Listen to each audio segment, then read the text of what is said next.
we know that the leg yield and that works, but that just helped him even more to bring that hind up. And yeah, absolutely. So I want you to go and warm him down in a minute. I want you to reflect on the session.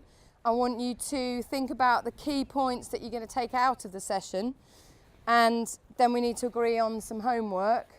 And I'm excited to do the next time because we can really develop this now. Yep. You fulfilled your goal, your own goal, didn't you? Yep. So I didn't mess around with the fences. Thank you. Well done. Yeah, and that's what I need. I just need to jump that size as a minimum now, I think. Absolutely. And like you say, for it to be normal. Good girl. Look at this. Relaxed through impulsion. Because I'll trot around like this all the time. We could tick those scales of training, couldn't we? He's never happier than when he can have a nice stretch off. What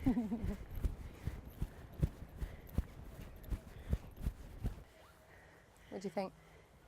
Key points. I'm really pleased with him. I was really pleased with his rideability. Yeah.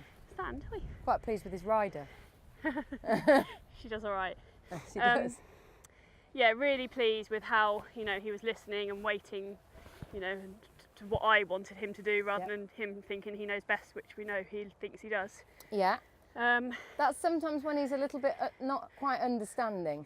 Yeah. Yeah. Takeaways, I think I'm actually going to take that pivot turn exercise away and do it on the flat at home. The square. Yeah. Fab. So that I can practice it, you know, at home as well, because I could, you know, you could certainly feel the quality of the canter after. Because he's got a great canter, but it is sometimes just a bit long. Just a little bit there. Yeah. And I think you could develop the turns as well. So it was quite easy for him. You could actually ask a little bit more of him. Not too much, but you know, you can really, really nail that down. Next steps. That was only one takeaway. Oh, have I got to do more? Is there anything else? I don't need to panic when the fences get bigger. Yeah. Yeah. That's the biggest thing for me today. It was so simple, but it did put the pressure on you. But you applied all your knowledge.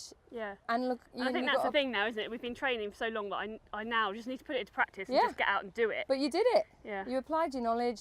You rode like an absolute pro, and you got the result. Just need to do that in the ring now when the bell goes. We just need to bring a bell next time, maybe. Okay, that's easy. That's easy homework. We'll download it on our phone. That is easy homework.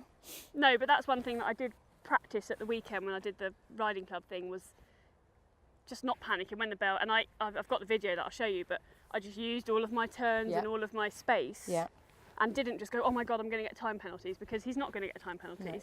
He's so quick naturally. Yeah.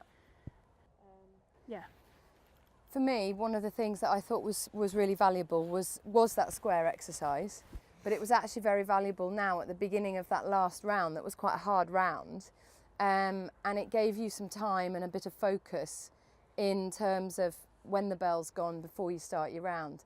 Now, the challenge when we go indoors now is finding space before you start, isn't it? Because often you've got an indoor arena full of jumps. Yeah. So that would be a bit of a competition type goal or challenge or something to look at. To try and find where I could do that turn before as part of your course walk, you need to find space, enough space and time to prepare your canter well enough to go straight into your round on that canter. Yeah. Because that's critical, isn't it? Yeah, and I know when I've got a crap canter. I know when I can feel it, because you get to every fence on a funny, like half a stride or what have you.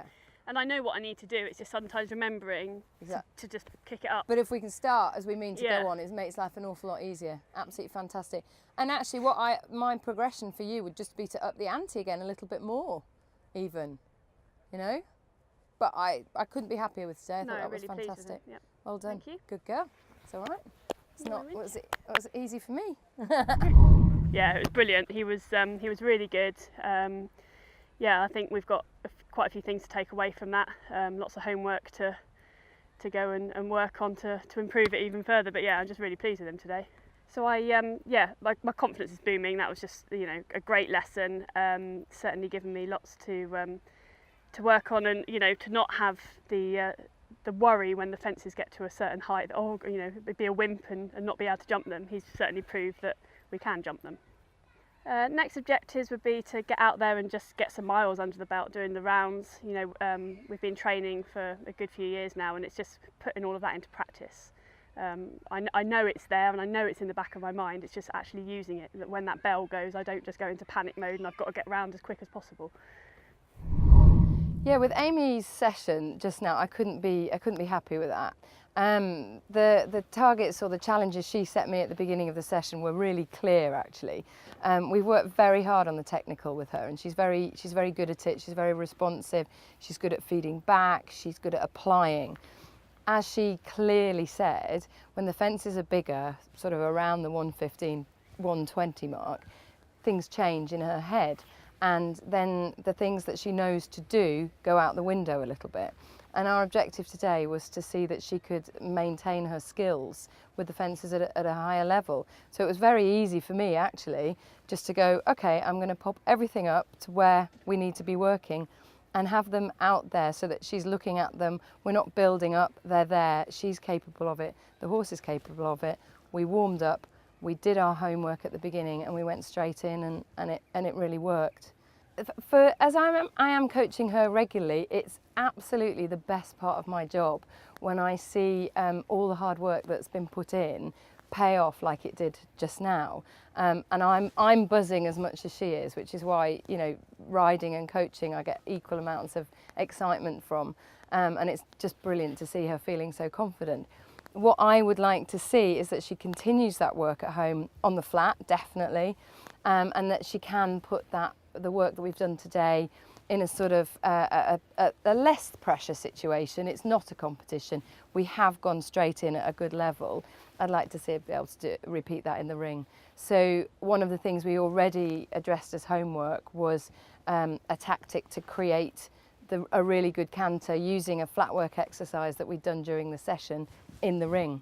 So a tactical exercise, a tactical thing that she can use in competition at the beginning of the round, that being finding space and time to set her canter up before she starts. So absolutely delighted. It's got to continue now.